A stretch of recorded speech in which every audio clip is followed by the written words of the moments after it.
едно чувство на хиперконектираност. Значи, постојано се случува нешто, постојано некој постира на сите мрежи во секое време од денот и тоа кај младите прави чувство дека постојано нешто се случува. Ако постојано нешто се случува, кај сум јас во однос на тоа? И многу често се случува да тие се чувствуваат поосамени, значи, затоа што имаат лажен впечаток дека многу работи се случуваат, дека на другите им е подобро, дека другите се стално среќни и задоволни, дека само нив им е тешко или не се чувствуваат добро или немаат потреба да бидат толку присутни на социјалните мрежи. Исто така има ефекти врз релациите. Знаете дека адолесценцијата е период кога прв пат се формираат релации, врски, се први симпатии, први љубови и така натаму. И сега тоа ставете го само на социјални мрежи. Значи може да се случи да вие, не знам, комуницирате со некоја личност, па споделите и нешто лично и интимно и утре сте блокирани од некого. Значи немате никаква контрола, нити можност да разберете зошто и како, или она што е, мислам, најголем извор на анксиозност кај младите, вика, ме остави на син. Значи, кога они ќе напишат нешто и очекуваат на тоа да им биде нели возвратено на некој начин, а нема одговор од различни причини и тоа е многу често извор, генератор на тага, на анксиозност, на напнатост. Често во друштво се расправам на истава тема, затоа што седиме заедно, а немаме тема за разговор, не се погледнуваме, на нашите лица само светат екраните на нашите телефони. Знам мои врсници кои што социјалните медиуми ги гледаат како мене. Кога велам како мене, сакам да кажам дека не се обседнати со нив. Јас мојот ден повеќе сакам да го поменам во друштво со позитивни луѓе, да комуницирам со нив, со моето семејство, некаде во природа, на прошетка.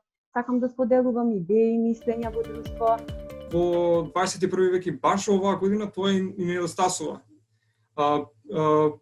Конектирање со природата. И на крајот од денот сватив дека ова всушност може да ми прерасне во месечна, па дури и неделна навика.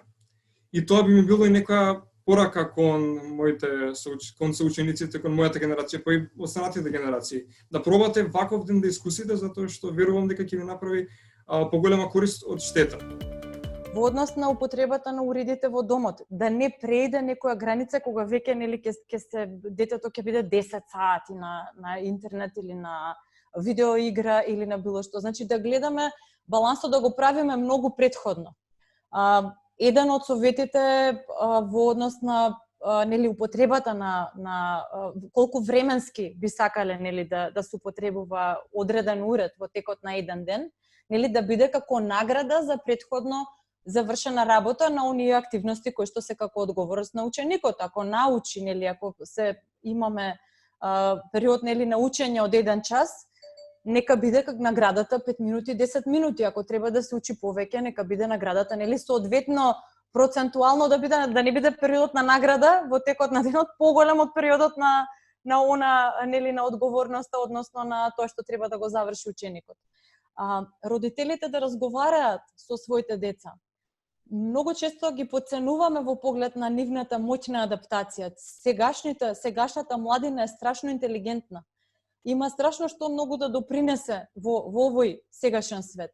Да ги запрашаме колку време би сакале да поминувате на социјални мрежи или колку сметате дека колку ви е доволно. Ке се изненадиме можеби понекогаш од одговорот нивен, кој што би бил разумен одговор. Нека е сат, 2, 3. Ниедно дете нема да рече, нели, свесно кога ќе го запрашаме колку сакаш да поминеш по денот, па 12 сати. А тоа некако несвесно, нели, кога нема некои правила, граници, се развлекува во текот на целиот ден. Имаме разочарувачки резултати кога станува збор колку умееме да ги провериме вестите. Една четвртина од испитаниците се изјасниле.